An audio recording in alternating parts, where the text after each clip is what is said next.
I would say, looking at our culture now, that the time of Homo sapiens has come to an end. Our relationship to tools and machines has reached a whole new level. Now they are part of us. And this is a change that easily outranks anything that's happened since Homo sapiens came on the scene. It's the age of Homo Cyborg.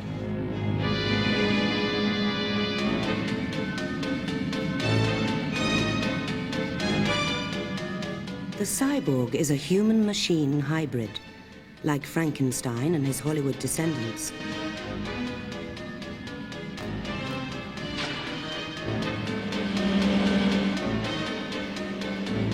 Some academics believe that we are all now cyborgs. Humans merge with a technology that intimately surrounds us and enters our bodies. Development of tools, the discovery of fire, the building of cities, the Great World Wars, the spread of one-world culture are all important, and actually they're all steps towards, now we can see, they're all steps towards this development of Homo Cyborg. We have used technology to develop our abilities, enhance our functions, and increase our power. It is our other half. We are technobodies in a techno landscape. We live in Stone Age bodies. We've basically, by the way in which we organize ourselves socially, taken the Darwinian process of natural selection out of the species. Now, some people would say, well, okay, that means that we actually have to deal with our deficiencies by bolting on bits of technology.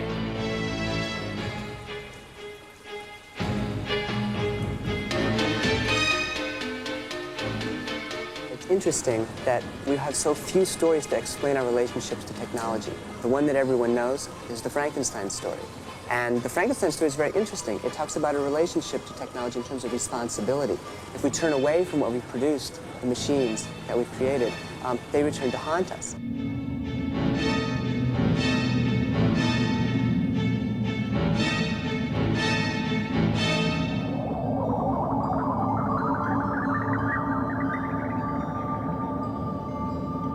Now Hollywood's cyborg haunts us, a cinematic icon of techno-fear, a 21st century Frankenstein, cynical, heartless, a threat to our humanity.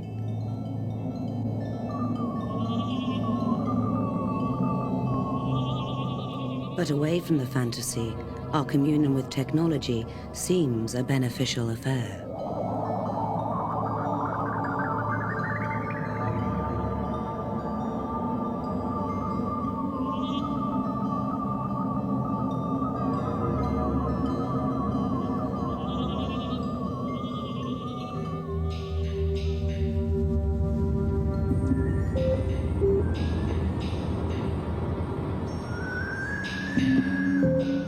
Every year, 500,000 humans are happy to embrace cyborgian status by having their hip joints replaced by metal and plastic. Now their operations are being taken over by robots. The toughest part that we have at surgery is how to prepare this bone to match this implant. The part in the socket is fairly straightforward. It's spherical, and we can fairly easily to prepare it, and the socket is fairly easily visualized. It's very difficult to visualize what's going on inside the femur bone and to prepare it accurately for the implant. A three-dimensional scan of the patient's femur is loaded into a computer workstation, Orthodoc, and the surgeon plans the best match of implant and drilled bone. The robot then carries out that plan exactly.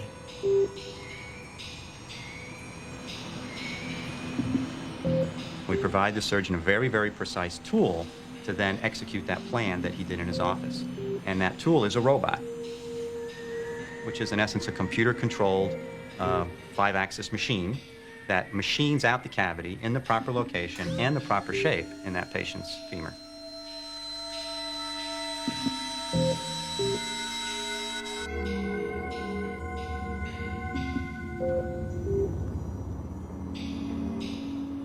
This first patient was 64 years old, and he'd had 3 times operated on his other hip, and he wanted to have this one done by the robot, so hopefully it wouldn't have to be done again.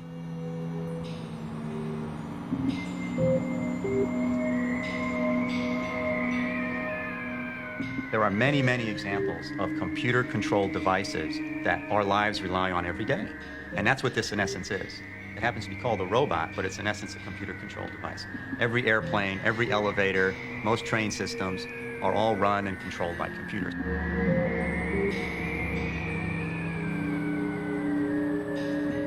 We've now loaded in the cutting bit that is actually on the end of this milling machine. And now the robot's working down inside the femur. It's carving out the exact shape of the implant, and it's carving it out in the position that we planned it on the orthodoc. At this point, we're basically watching the robot work.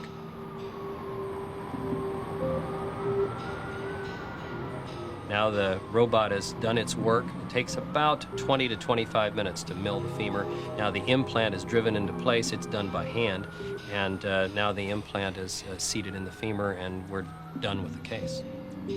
It's much better, we think, to plan out what you want before surgery and then be able to execute it, rather than relying on the feel of the surgeon. That's why some surgeons are wonderful and some surgeons aren't. It's a feel, it's almost an art rather than a science. And the problem is that's difficult to control. Sometimes it works great, sometimes it doesn't. We're trying to make sure that it works well every time.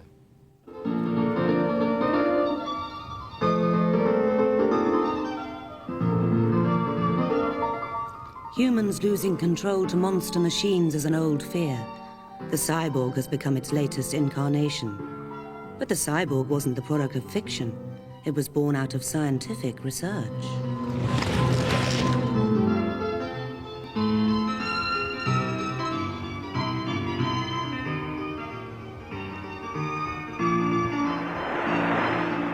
The cyborg was created by Dr. Manfred Clynes in 1960 for the US space program. A neuropsychologist, he suggested re-engineering humans to live in space without spacesuits. The idea stayed on paper, but science fiction liked the word. For 30 years, Clynes has been dismayed by the image of his cyborg as a violent threat. He now wants to reassert the benefit of his concept to humanity. It's a total travesty of that concept, what has happened in films. The one that Schwarzenegger starred in is a Terminator. The dehumanizing of the cyborg is completely false. The cyborg has the same humanity, the same essence of humanness in them as any other person. We all know, for example, a person with some kind of artificial leg or glasses or whatever help is in no way changed as an individual. Carlin Pierce has had an artificial arm since childhood. I think if you thought about it as a person, or if you thought about a robot being a person, you should tend to relax on what you call it. You shouldn't be as harsh, actually, in the naming of it, because it's not a robot, it's part of a person. Whereas, I mean, you wouldn't call this a robotic arm because it's a normal arm. So why call this a robotic arm? It's a part of me, it's part of my arm. So if a robot was half person and half robot, I'd call that person a person, not a robot. This is what the old bionic man was all about, was putting chips into bits of bodies and making it move. It was very freaky not so long ago. But once you start to use it in a way that adds something to your life, then it's a different thing altogether. In many ways, it's my best friend. That's how I think of it. Because everything that I do, I couldn't do without it. Sometimes I see myself in the mirror and I think, oh Christ, is that really me? Because sometimes I find it very difficult to relate to when it's not part of me. When it is, I feel completely at one with it.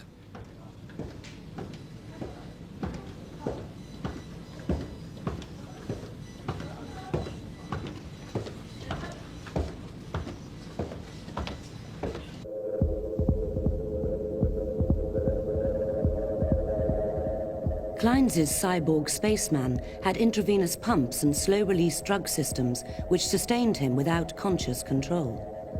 Clynes' ideas came from his work on cybernetics, the means by which all systems, computers and humans, regulate their function.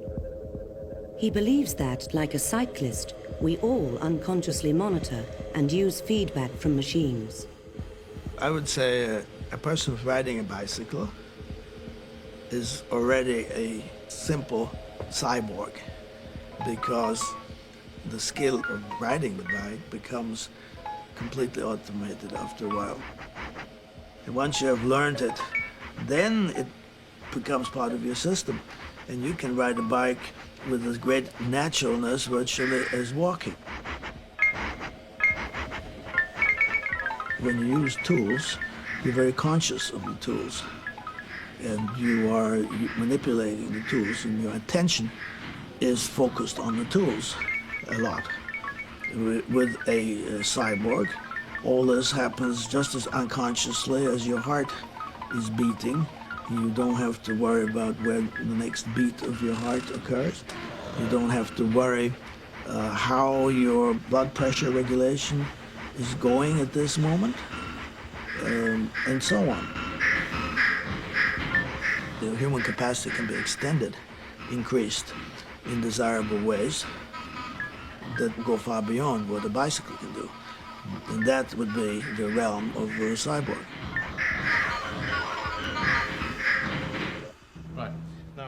Intelligent artificial limbs are a perfect example of the cyborg concept. The technology monitors the human, and the human unconsciously absorbs the machine. Alistair Proctor, once a professional cyclist, lost his leg in a car crash. He's had a mechanical leg for the last 20 years and is now getting an electronic one.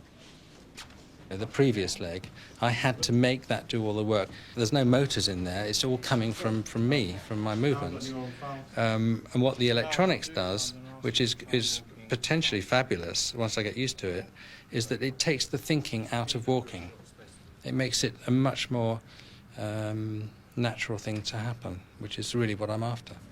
Okay, off you go. Ready? Yep, fast walking. It's unique in that it's the first microprocessor-controlled swing face device. It can monitor the speed of walking of each individual patient and adjust the resistance of the swing face depending on the speed of the patient. Nice and easy. The wedding walk. Your wedding walk, shopping. So you want it a bit safer? Just a little. This needs to be programmed to each individual patient because we are all individuals. We all walk at different speeds and have different characteristics in the way we do it. Yeah, well, that's safe, isn't it? Great. Within maybe about 6 weeks to 8 weeks, you might need to reprogram because you gain confidence, you find what you can do, what you can't do, and then we need to go in, change the program, and that's it.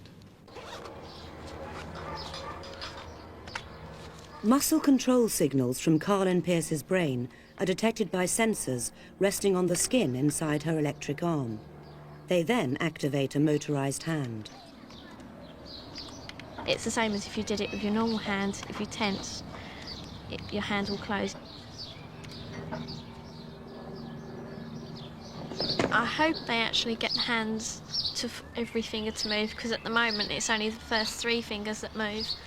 But I hope that they can actually develop it so it could possibly move at its full capacity instead of just the first 3 fingers.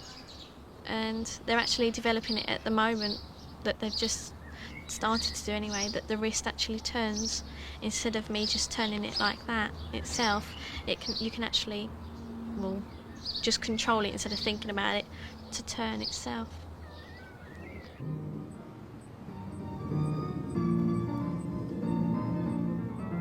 For Clynes, there is no end to this process. No matter how much we enhanced ourselves, we would still retain our essential humanity. He believes that one day we might even choose to exist as disembodied brains, receiving thoughts and feelings via electrical implants. Eventually, we will be able to maintain our real essence without the benefit of having to look after our body to that extent. A brain by itself, given the proper environment that it needs, could exist for thousands of years and experience fully and more than that of a person with a normal body. Electrical implant technology is no scientific dream. Surprising. Yeah. It may just be that you're just adjusting to it. Take a bit of time. A cochlear implant is the first bionic sense organ that really works. It's for people who are too deaf to use hearing aids. They've lost all the hair cells in their inner ear that can change sound into electrical impulses for the brain. And it consists of an electrical implant which fits into the inner ear and stimulates it electrically rather than with sound waves. So what we'll do is we'll just start off with very quiet sounds. Let me know when you can hear them. There's a very important stage of rehabilitation where we're training the patients to learn what the new signals mean. To start with, it sounds just like a Dalek. People are very disappointed. But then the brain has this amazing ability to fit the new signals together with the old memories. And what happens after a year or two is it's the old memories that become the perceptions, so that people actually hear their friends and families and relations speaking as they remember they used to speak. It's just a little bit louder, isn't it? When just you a little bit altered louder, it yeah. slightly. So down to 5. Mm-hmm. 4.5. Does it sound any clearer? I'm not straining. Not straining. Good. What about the quality of your own voice? How is that? It's getting a little better. You think so? Does it sound more deep, your own voice? Yes. It's given me a lot of confidence back now. I'm doing so much more that I couldn't do before. I'm getting involved in more things now. There are enormous demands for electrodes which can be placed in parts of the brain to control epilepsy and various other neurological conditions, to stimulate limbs that can't function because of nerve damage. And I think this is only really the beginning of central nervous system discrete electrical stimulation. Already we can put this electrode into the brain stem well beyond the ear in patients who've lost their nerves of hearing because of acoustic neuroma, a benign tumour on the nerve of hearing. And this is something that nobody dreamt of 10 years ago. This work is a direct forerunner of some of the technologies needed to create Clynes' brain in a bottle. The idea of keeping the brain alive for a period after the rest of the body has largely disintegrated isn't so far-fetched at all. I think the question is not if it's possible, but if it's desirable. Is this desirable? Well, of course it is. If I had the choice of dying or continuing as a brain, I would certainly pick the latter. Cyborg technologies are very two-edged, actually. There's a story, to get confessional, about my grandmother. She had a pacemaker implanted in her chest about 15 years ago. And because of that, Cyborgian technology, she lived for 10 extra years. Then she had a stroke, and her brain died. And normally, the doctor said, when your brain dies like this, your heart stops. The brain does not send the signals to the heart, and it just stops beating. And she would have passed along peacefully as she wished, with no intense medical interventions. But she had a pacemaker, so the pacemaker kept telling her heart to beat. So for day after day, she was a cyborg donor, as Linda Hoger would say. She was a dead cyborg lying there. Her body would not die because her heart kept beating. She was double dead, but not triple dead. And not only was that horrendous, was that very disconcerting for my family, but it almost became a financial disaster. Medical insurance almost ran out, and we weren't allowed to tell the doctors to turn off the pacemaker. That would have been an intervention. That would have been killing her, although her brain was long dead. This piece of Cyborgian apparatus that had given her 10 years of good life gave her 10 weeks of horrible death, and it nearly bankrupted my family. So we can see that cyborgism is a very dual-edged phenomenon. It's not one we can hide from and run away from, but it's one, I think, being an optimist, that we can have much more control of, that we can actually have participatory evolution, or in fact evolution is just going to happen to us like a train wreck. and that will be a very ugly thing to see.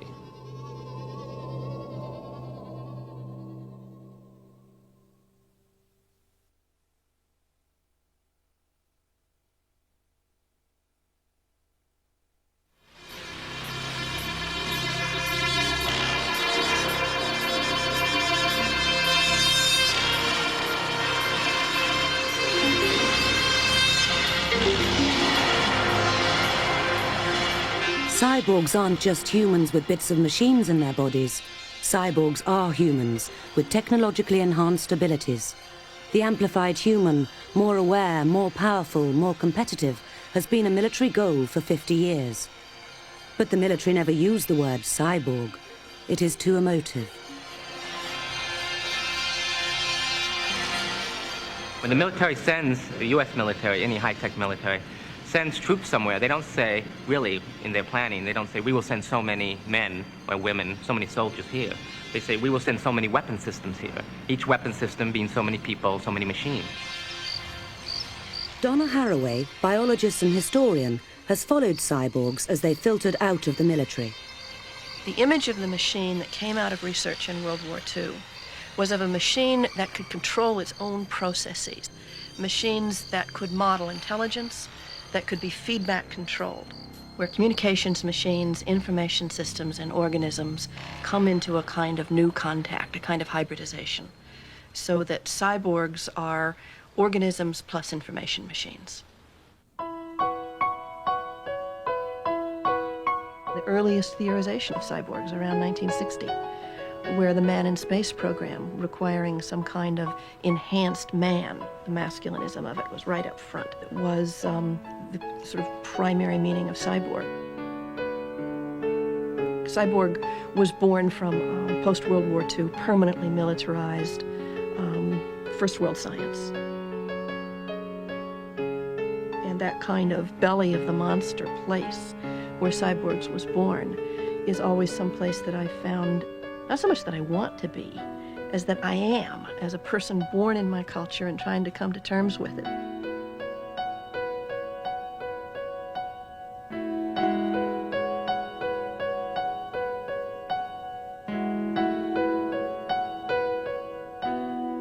Haraway and others argue that we are all cyborgs. The machines around us don't just follow our actions. They monitor us, anticipate us, satisfy our needs. Technology enjoins us and enhances us all. If you live in the West, or if you're an elite person in the third world, you're part of the cyborg society, because you exist in a matrix of machines and information and energy transfers that totally shapes your lives, that you probably couldn't exist and survive without. And so you may sit at home and say, I'm no RoboCop, I'm no Terminator, but while you aren't RoboCop or Terminator, you're one of their cousins. You are a type of cyborg. I'd like to make a booking, please. That's for the Morgana Hotel? That's right. And how many people will be travelling with you? Just one. In cyborg society, the landscape of the stock market now looks like a virtual battlefield. The group that our products really appeal to is younger. They tend to be of the MTV generation. They want to drink information from a fire hose, so to speak. Using these glasses, you can see a virtual environment in which the stock market information is represented as a variety of polls telling you information about the market, as we're seeing here, the volume of shares traded.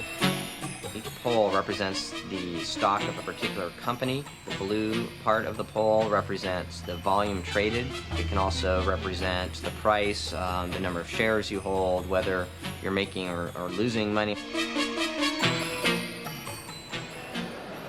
Once you're attached and augmented with computing devices, you become a cyborg. This technology enhances the person's ability to make money.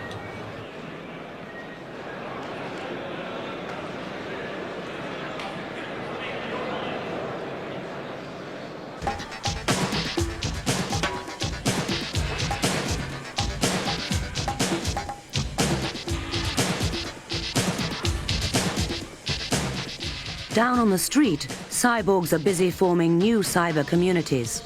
The electronic superhighway, the internet, grew out of the US military communications system and is linking vast networks of computers around the planet. Terminal users can access never-ending discussions on any topic.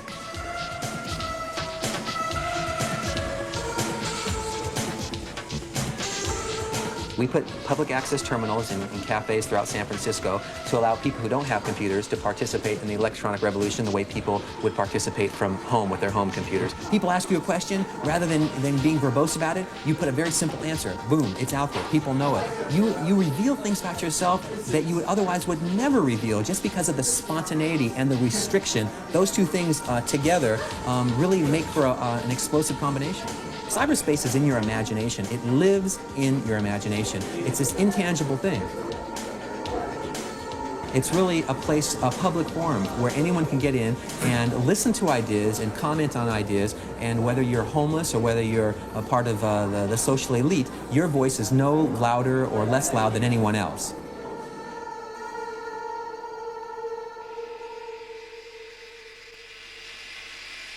In cyborg society, being enhanced is a matter of necessity. As in war and business, technological enhancement in sport is simply crucial to success. I was an engineer for 12 years. Basically, it's just bioengineering. It's understanding what makes a body work, analysing them as a person as opposed to the medical perspective of treating a knee problem. Is they have a knee problem, you address the knee. But from a mechanical background, I would tend to look at what will influence the knee and how then we can influence the knee, and also the person. We treat the person here as opposed to just a mechanical problem. So you're missing it. So by the time you're becoming efficient, you've missed that part of the power stroke. So what I think we'll probably do is, if we looked at the mechanics of it, we'd need to take you further back on your seat. We'd need to take the seat height up so that the lever arm here was more efficient. Push and pull forward. 5's quarter way there. Keep that quality. Keep it going. Quality's good. 7's a third. Push and pull 8. Keep it going now. Go to halfway. 10's halfway turning. Work hard 9. Push and pull 8. Keep it going 7. Work hard 6. Nearly there. 3/4. 5 to go. Keep in 4.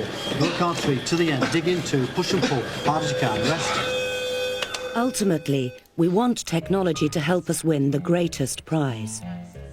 Surrounded by ageless machines, we want to cheat death. You have to look upstream, look above the actual forces that are impacting our society today, and ask, well, what are the impetuses for this? And you find that some of the basic drives of Western culture are behind becoming a cyborg. The desire for immortality, the desire for increased efficiency, especially winning wars, doing better business, doing better medicine, living longer.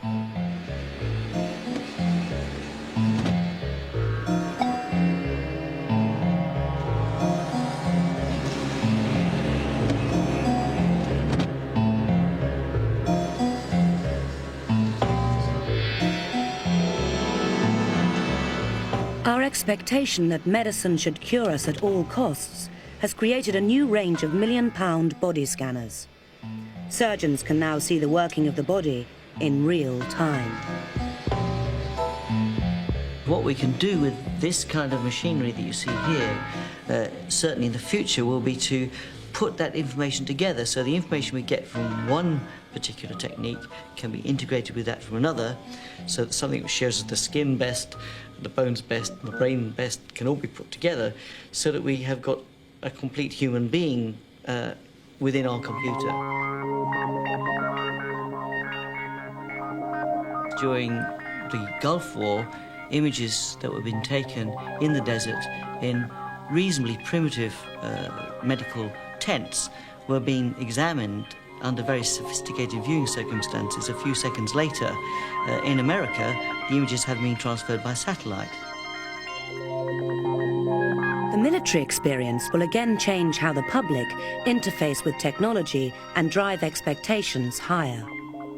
Instead of taking a day off work, coming into the hospital, they could perhaps combine some simple imaging studies with their shopping expedition.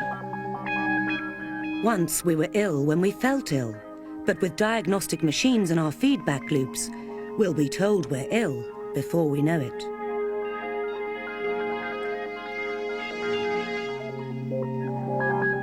We are now powerful beings freewheeling on the cyborg highway, If we fall off, technology can help us climb back on board. Mike Brown owns a chain of climbing shops. He was made paraplegic by a skiing accident a year ago.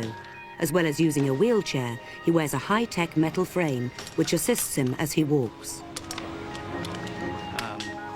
Whilst it looks quite easy to walk in this device, it's required a lot of practice and a lot of training. And there has to be a minimal level of fitness and strength, really, to make the most of the device. But having said that, you know, there's an awful lot of people that would find it beneficial. The brace is a great social piece of equipment. You know, you can go into a meeting and talk at eye level. You can go to the pub and drink at eye level. I don't want to be looked down on as being disabled. I want to be who I am, and the brace allows me to get a little bit closer to normality. Cyborg society is pressing on relentlessly, maintaining its impetus and drives. Technology is evolving faster than Homo sapiens, taking over more and more human functions.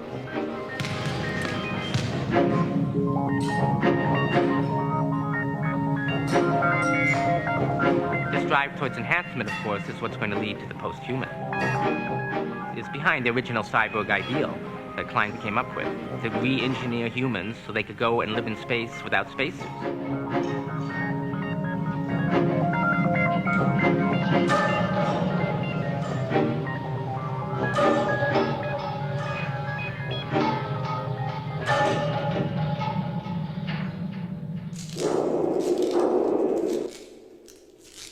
Mind, mind, mind. Cyborgs are everywhere and as diverse as humans. Beth Custer is exploring technology to make music.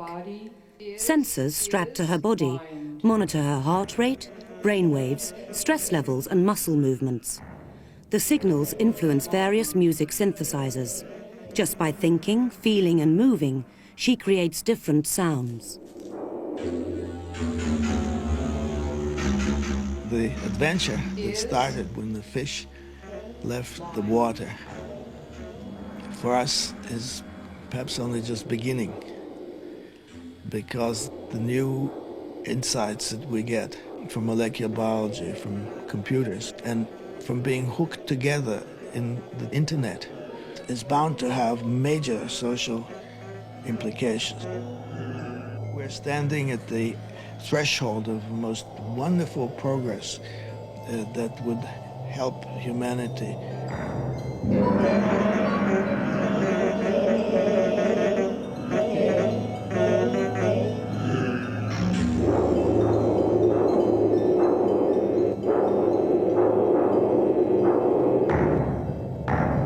Mind is... We cyborgs are happy to re-engineer our bodies, desperate to enhance ourselves and driven to live longer, stronger and better. Now technology is set to discover how we might do that genetically. The machine is entering our essential humanity. Can we control it?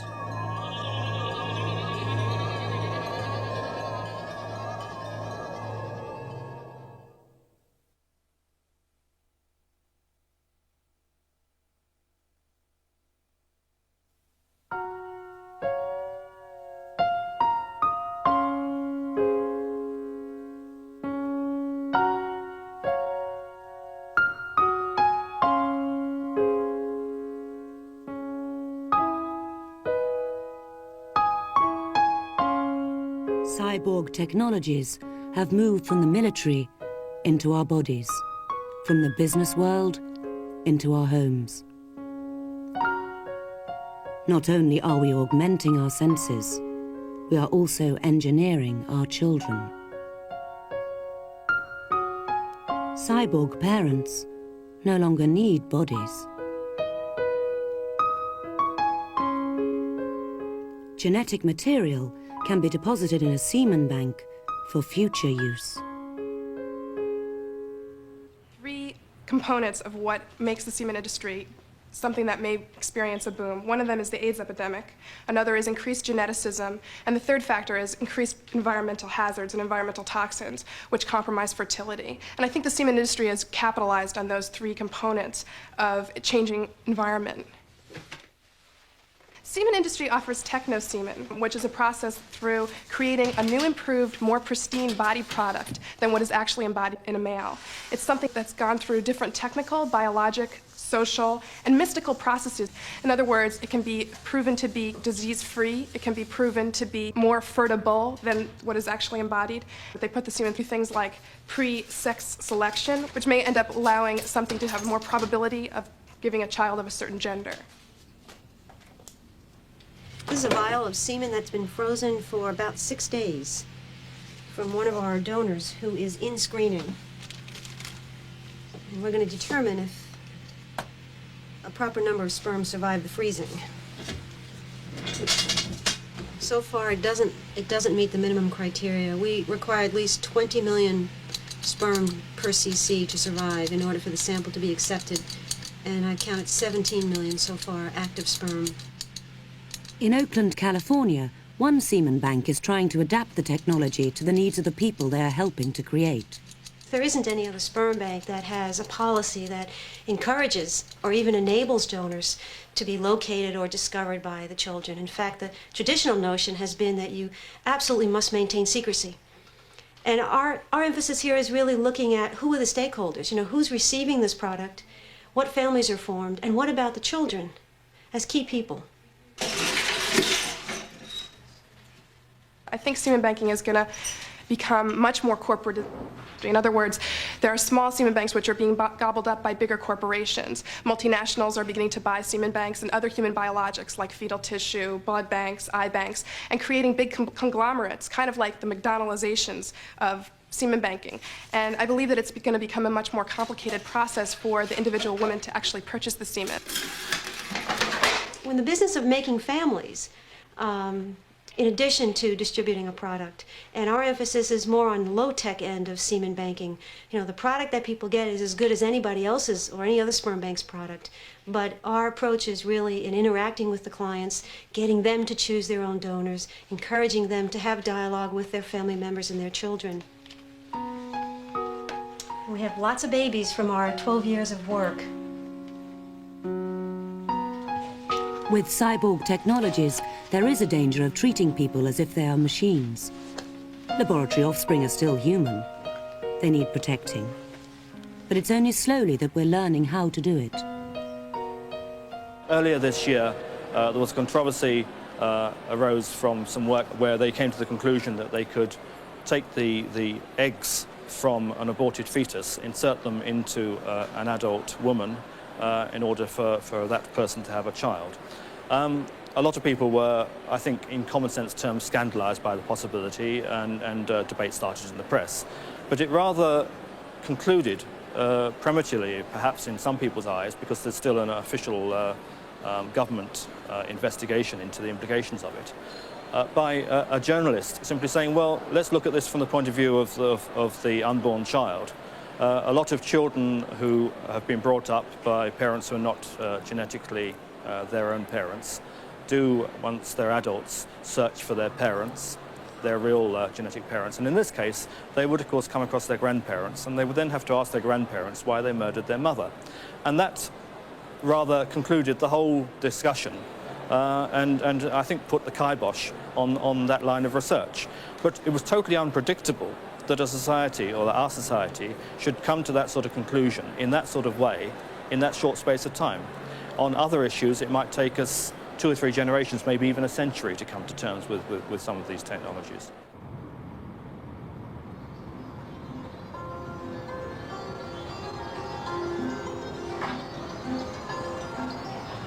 You're pregnant, and like most pregnant women, you're wondering, will my baby be born healthy and normal?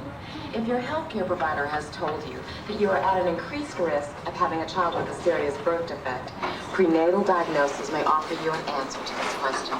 Mothers have long had to come to terms with the intrusion of technology. It now drives the experience of birth. the human perspective has shifted. Tests are available for a number of genetic diseases such as Down syndrome, Tay-Sachs disease, sickle cell anemia, and cystic fibrosis. Your genetic counselor will give you additional specific information and answer questions you may have about the procedures, risk, and your own situation. Whether or not you decide to have prenatal diagnosis is up to you. But whatever your choice, try to keep in mind that most babies are born perfectly healthy. We like to try and keep birth as natural a process as we can, but in many instances, technology is available and provides us with information that certainly impacts on reproduction. Unfortunately, sometimes this is information that the couple doesn't want. And I think we have to be very sensitive to that. It can't be detected by tests? There are a lot of things that we don't pick up with either CBS or amnio, and they would be the general kinds of birth defects that anyone would have a risk for in pregnancy. We'll pick up any kind of chromosome problem that there might be, an extra chromosome, a rearrangement, extra little markers or missing pieces of chromosomes. Little wiggles for you. Is that the baby? Uh-huh. So Hi, here's baby, the it's For many couples, this is the first time that they've really had concrete evidence that there is a fetus there and that they're pregnant. Here's a little hand up here waving at you. Here's the heartbeat. I think that it enhances in many ways the bonding process starting much earlier and to a much different degree, being able to actually visualize the fetus on ultrasound. So yes, I think it does have impact. Pretty good picture. Sure.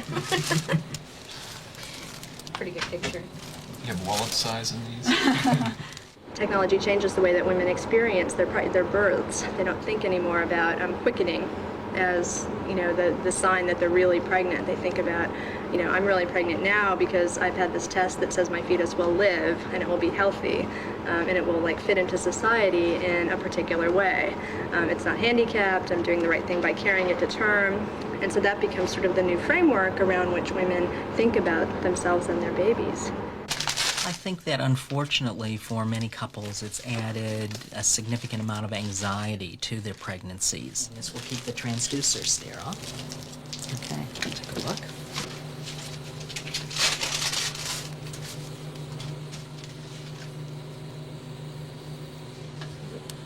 You're doing great, Lynn. Okay, let me go make sure it's a good sample, okay? I just need to go look under the microscope, okay? We like to think of the fetus as a patient also, and I think there are many potential interventions that will be available for the fetus in the future.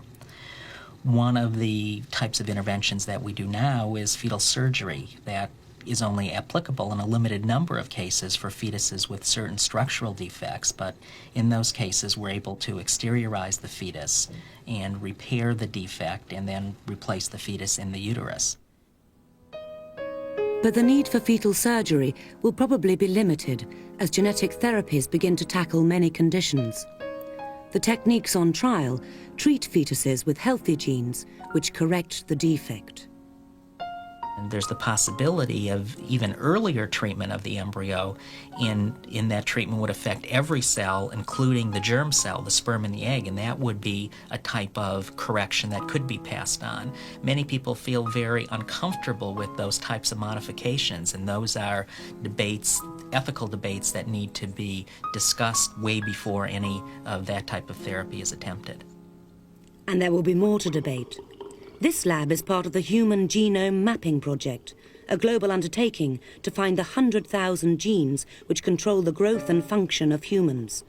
So far, 5,000 have been located. We are in a remarkable stage of the study of the human genome at the moment. We are just beginning to find ways of accumulating a vast amount of knowledge, much more than we ever dreamed possible of even a few years ago.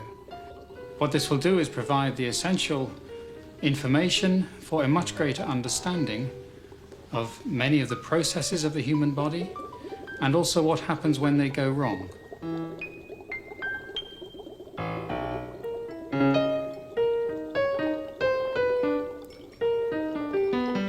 For Dr. Manfred Clynes, This is just the beginning of a new, powerful cyborg technology. The day will come when we'll be able to implant the genes for speech into animals. And when they start to be able to speak, we will no longer regard them as animals. Suddenly, they will become something else than animals. And just imagine what the legal system will have to do when all of a sudden a dog or a chimp or some other animal can speak English. Inevitably, the acquisition of knowledge using a lot of technology, a lot of new techniques, does inspire sometimes rather creative ideas.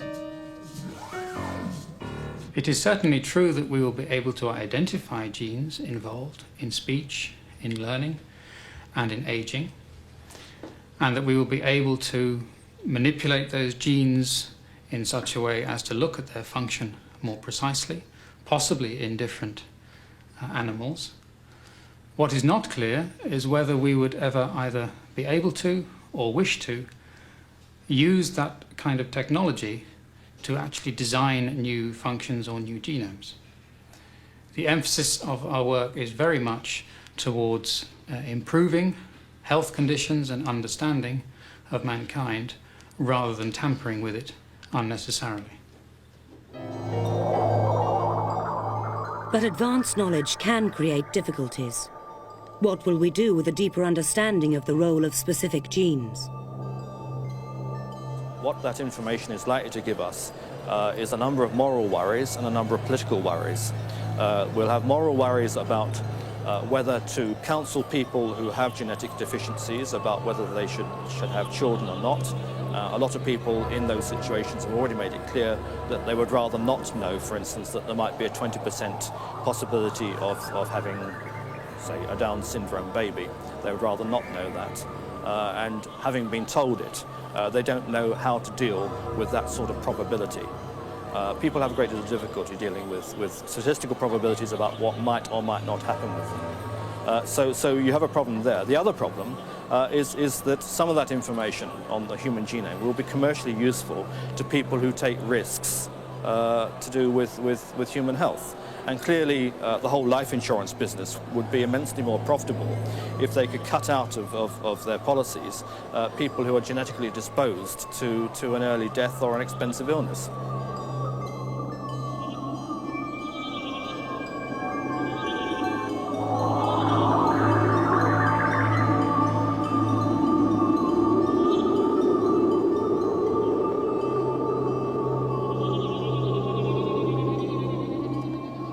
So why should John Q. Citizen care about cyborgs? The answer is in the Terminator movies. The future of humanity, or post-humanity, if you will, is going to be decided either consciously or unconsciously by those of us alive today and by our children and grandchildren. At the rate of technological change, by the time our grandchildren grow up, many things will be decided. These technologies don't happen in a vacuum. Some little doctor isn't off creating cyborgian technologies or re-engineering mice and humans genetically. It takes a lot of money, it takes a lot of resources. Usually they come from taxpayers and from shareholders and others. Usually from taxpayers, though, and the shareholders reap the profits. And people should be aware of that, and they should start asking, is this what we want?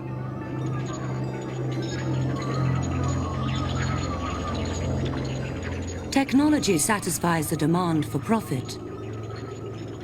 Being a cyborg society may mean accepting the machining of the human, but it also demands that the machine should be humanized. Dr. Manfred Clynes' speaking chimps and disembodied brains may be around the corner.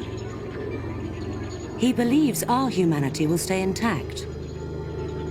But can we take the chance?